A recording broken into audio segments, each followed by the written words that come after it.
ಪುರುಷರು ಕೈಗೊಳ್ಳಬೇಕು ಅಂತ ಹೇಳ್ತಾ ಇದ್ದಾರೆ. ಇವು ಮಾಡೋದಿಲ್ಲಪ್ಪ ನಾವು ಸ್ತ್ರೀಯರ ಮೇಲೆ ಅನ್ನೋಂಥ ಒಂದು ನಿರ್ಧಾರ ತಗೋಬೇಕು ಅವ್ರು ಪುರುಷರು ಅನ್ನೋಂಥ ಮಾತು.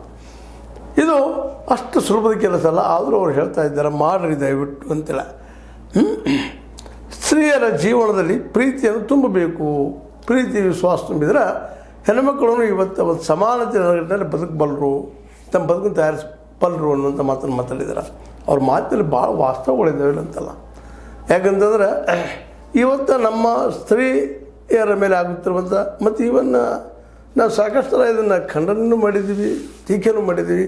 ಸ್ತ್ರೀ ಸ್ವಾತಂತ್ರ್ಯ ನ ಅರ್ಹತೆ ಅಂತೇಳಿ ನಮ್ಮ ಮನುವಾದವನ್ನು ನಾವು ಫಿಕ್ಸ್ ಮಾಡ್ಕೊಂಡು ಕೂತಿದ್ದೀವಿ ಪುರುಷರಿದ್ದಂಥವರು. ಯಾಕೆ ನಮ್ಮಲ್ಲಿ ರಿಸರ್ವೇಷನ್ ಕೊಡಲಿಕ್ಕೆ ತಯಾರಿಲ್ಲ, ಮತ್ತೇನಿಲ್ಲ, ಎಂತಿಲ್ಲ, ಮತ್ತು ರಾಜಕೀಯವಾಗಿ ಎದ್ದು ನಿಲ್ಲೋದ್ರ ಸುಲಭದ ಕೆಲಸ ಅಲ್ಲ ಅನ್ನೋ ವಿಷಯಗಳು ಸಹಿತ ಈಗಾಗಲೇ ಸಾಕಷ್ಟು ಮನವರಿಕೆ ಆಗಿರುವಂಥ ವಿಷಯಗಳಾಗಿದ್ದಾವೆ.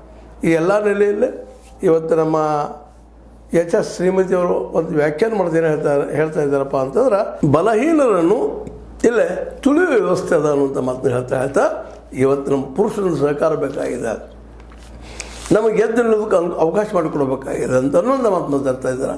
ಆದರೆ ಅದೇ ಕಾಲಕ್ಕೆ ನಮ್ಮ ರಾಜೇಂದ್ರ ಚೆನ್ನಿಯವರು ವಿಮರ್ಶಕರು ಅವರು ಇಂಥವ್ರು ಹೇಳ್ತಾ ಇದ್ದಾರೆ. ರಾಜೇಂದ್ರ ಚೆನ್ನಿಯವರು ರಾಜಕೀಯದಿಂದಾಗಿ ಮಹಿಳೆ ಸುರಕ್ಷಿತವಾಗಿ ಇರಲಾಗುತ್ತಿಲ್ಲ.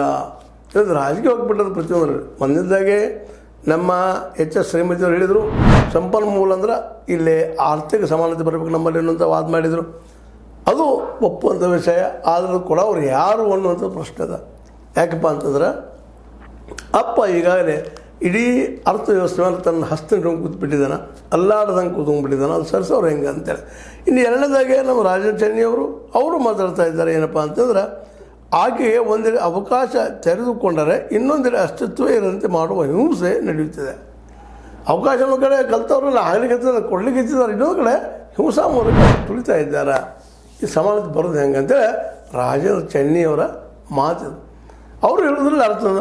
ಯಾಕಪ್ಪ ಅಂತಂದ್ರೆ ಇವತ್ತೇನದ ಜಸ್ಕಿ ಲಾಟಿ ಉಸ್ಕಿ ಬೈಸ್ ಅಂತ ಹೇಳ್ತೀವಿ ನಾವು. ಯಾರ ಕೈಯಲ್ಲೇ ಬಡಿಗೆದನೋ ಅವ್ರದಪ್ಪ ಅದು.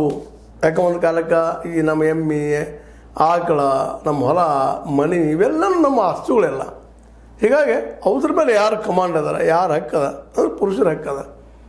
ಸ್ತ್ರೀಯರು ಏನಪ್ಪ ಅಂದ್ರೆ ದುಡಿಲಿಕ್ಕೆ ಇದ್ದಂಥವ್ರು ಅನ್ನುವಂಗೆ ಇವತ್ತಿಗೂ ಸಹಿತ ವಾತಾವರಣ ಅದ ಮತ್ತು ಫ್ಯಾಕ್ಟ್ರು ಅದ. ಅದು ಅದೇನು ಸುಳ್ಳಿನಲ್ಲ. ಅಂಥ ಒಂದು ವಿಷಯವನ್ನು ಹೋಗ್ಬೇಕಾಗಿದೆ. ಅಂದರೆ ರಾಜಕೀಯವಾಗಿಯೂ ಸಂಧಿಸಬೇಕು, ಆರ್ಥಿಕವಾಗಿಯೂ ಸಂಧಿಸಬೇಕು, ಮತ್ತು ಸಮಾನತೆ ಇಬ್ಬರು ತಿಳ್ಕೊಬೇಕು.